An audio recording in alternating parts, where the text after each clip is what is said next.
J'ai rencontré beaucoup de personnes de Québec cette semaine aussi, au direct aussi aujourd'hui. Merci beaucoup. Il y a beaucoup de personnes de plus en plus du Québec. Ça, c'est super cool. Alentour de mon propre province. J'aimerais ça rencontrer plus de personnes qui sont plus intéressées et qui ont la chance d'avoir cette recherche. Puis, bien sûr, tout le monde autre, la France incluant tous les autres pays qui viennent ici. Merci beaucoup. Ça, c'est vraiment une tour. On voit même une ligne noire, hein, à côté là, de cet objet là, qui longe. Là. Fait que, ici aussi, des endroits comme ça, je cherche. Ça aussi, c'est des anomalies que j'examine, des angles de 90 degrés. Et tout ça, c'est sur la surface. Ça se voit sur le long de la ligne du Terminateur. Récemment, cette semaine, j'ai montré cet objet aussi sur la surface qui a de l'air carrément un central où ce que toutes les lignes se rejoignent, mais rends-toi compte que toutes les lignes sont sur le même sens. Hein? Pas partout, mais en général. Ici, j'avais fait une vidéo en 8K. Le rebord que vous voyez ici, Copernicus en bas, il n'y a pas de cachette, et tu vois sur le côté de la Lune une sorte de différente matériel, si vous voulez, très illuminé. Écoute, je suis en train de voir beaucoup de... Qu'est-ce qu'il y a de l'air? Par exemple, s'il y aurait de la Terre, là. On peut l'appeler de la Terre, si on veut, j'espère. Ou de la Lune. C'est de la Terre sur la Lune, hein? La Terre de Lune, si vous voulez. Qu'on peut voir sur les structures, qu'on va voir aussi un peu plus loin. Simple filtrage ici, avec couleur. Quand vous voyez des changements de couleur comme ceci, c'est sûr que ce n'est pas les couleurs naturelles sur le sol, parce que c'est très rare qu'il y ait un endroit large qui est tout complètement la même couleur. Il y a tellement de différentes couleurs sur la surface. Mais ici, là, nous sommes très près de Copernicus, et les connexions là, vont tous vers Copernicus aussi. On les voit très bien en changeant de couleur, que ces structures, c'est pas nécessairement comme des buildings, hein? C'est peut-être pas des buildings non plus. Ça peut être machines, ça peut être de n'importe quoi, des tuyaux, il peut y avoir des liquides, il peut y avoir des personnes à l'intérieur, ça peut être ancien. Comme par exemple cette triangle là, que tu vois carrément est sur le sol, et soit c'est un découpage, ou bien, comme j'ai ri l'autre jour, c'est un TR-3B stationné dans un garage en train de faire un refuel ou quelque chose ici. L'autre jour, j'ai montré Copernicus à la gauche, de très près. Et là, nous regardons ici à la droite aussi les autres lignes. Là. Fait que les lignes changent aussi de direction, dépendamment vers quel cratère qu'ils vont. Fait que, aussi, attendez, là, regarde ici. Ça, c'est un carré à côté de Kepler et juste au-dessous de Aristarque. Mais un carré avec une lumière au bout. Il n'y a aucune différence avec Aristarque, qui a aussi un carré avec une lumière au bout. C'est comme, c'est des endroits où, qui ont été minés, ou bien qui sont peut-être aussi bien en théorie, peut-être encore en train de se faire miner. Ici, entre les deux cratères, le cratère Laplace F et le Verrier, Chang E3 aura atterri là, quand même un bon petit bout, hein, je pense, 1 an, 2 ans, je ne sais pas, aucune idée. Mais regarde comment est-ce qu'ils ont atterri tout juste, tout près de cette couleur. C'est-tu parce que c'est une rivière ou un océan? Je pense que plus que si ça serait de l'eau, ce serait un océan et non une rivière. Nous sommes sur la Lune, Sinus Iridum au bout, le promontorium. Oh, et je commence à avoir hâte de voir la Lune là aussi, et l'infrarouge aussi. Là. La météo ici, c'est la bordel, c'est toujours ennuagé.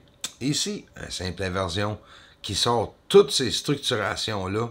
Aucun trucage, pas besoin de faire quoi que ce soit, de faire des filtrages qui changent les rabords, ou de même aiguiser l'image, parce que je pense que c'est assez clair qu'il y a des objets. Puis voyez-vous dans le bas, avez-vous vu, Hortonsy, excuse-moi, il y a de la terre garochée par-dessus des gros endroits, des grosses superficies sur la Lune. Est-ce qu'ils ont caché ces structures-là? Puis quand je dis est-ce qu'ils ont, je ne sais même pas de qui que je parle, parce que je ne sais pas qui qu'il y a là. Structuration ici. Là, regardez, là, il y a des points. Compte-les, les points lumineux. 1, 2, 3, 4, 5, là. Bon, ben, quand on s'avance là-dessus, ça ne change pas. Les pixels sur une image vont se promener. Et ça, c'est vraiment la surface. Eratosthène, au bout des montagnes Apennines, on voit de la structuration, ça peut être une machine, ça peut être n'importe quoi, comme j'ai dit tantôt, des liquides qui se promènent là-dedans. Ça ne veut pas dire non plus que c'est actif présentement. C'est peut-être rien, c'est peut-être des montagnes, comme certains me disent. Je respecte ça, mais moi, mon opinion, bien sûr, avec tout ce que j'ai vu sur la Lune, peut-être ici, ça peut être juste des falaises, comme vous dites, mais je vois pas du tout comment des falaises se forment comme ça. Écoute, là, j'ai regardé des centaines, pas des milliers, mais quand même des centaines d'images. Regarde ici avec l'exposition de descendu. Des centaines d'images d'ici sur la Terre. Puis c'est la même chose. Puis les montagnes ne se forment pas comme ça, là. Okay? Il n'y a pas d'angle de 90 degrés, de même comme tout et les connexions. Mais là-bas, oui. Hein? Puis pourquoi? Ici, celle-là, une source d'énergie. Mais regarde les couleurs rouges et tout. C'est des gaz, ça, alentour, là. Mais regarde encore, un peu plus bas, où ce que tu vois encore dans la noirceur, une fumée grise. Il y a plein de fumée sur la Lune. C'est peut-être même à cause de ces endroits-là, les sources d'énergie sont peut-être en train de travailler sur la Lune. C'est pas si loin que ça. Tabarouette, c'est tellement proche de nous. Il me semble qu'on... Ça devrait se savoir à un moment donné. C'est logique qu'il y ait du monde sur la Lune. Là. Les tuyaux ici, tout près de Copernicus et d'autres ponts, objets, toujours pour communiquer. Tu vois un endroit où tu ne peux pas passer à pied ou en auto, ben ici on fait des ponts. Ben, la même chose sur la Lune. Ici, encore l'autre côté de Sinus Eridum, côté de Bianchini, le cratère. Là, on va regarder ici, le faire pivoter tout simplement. Pas d'élévation parce que ça fait pas une belle image ici avec le 3D. Fait que, mais c'est quoi à l'intérieur? Un cratère carré fait avec plusieurs objets, une à côté de l'autre, d'à peu près 3, 4, 5, 6, peut-être 6, 7, 8 kilomètres de large. Tous des objets qui sont collés un à côté de l'autre. Puis si tu regardes aussi les autres objets, là, c'est incroyable comment est-ce que tout est connecté et tu vois des niveaux monter, descendre. Mais c'est quoi les patchs embrouillés? C'est juste les patchs qui sont embrouillés. Pourtant, c'est pas la maudite image. Le cratère, il est très, très clair, net et précis. Ici aussi, pareil, c'est le Eridum. C'est tout embrouillé dans le centre parce qu'il y a de la fumée.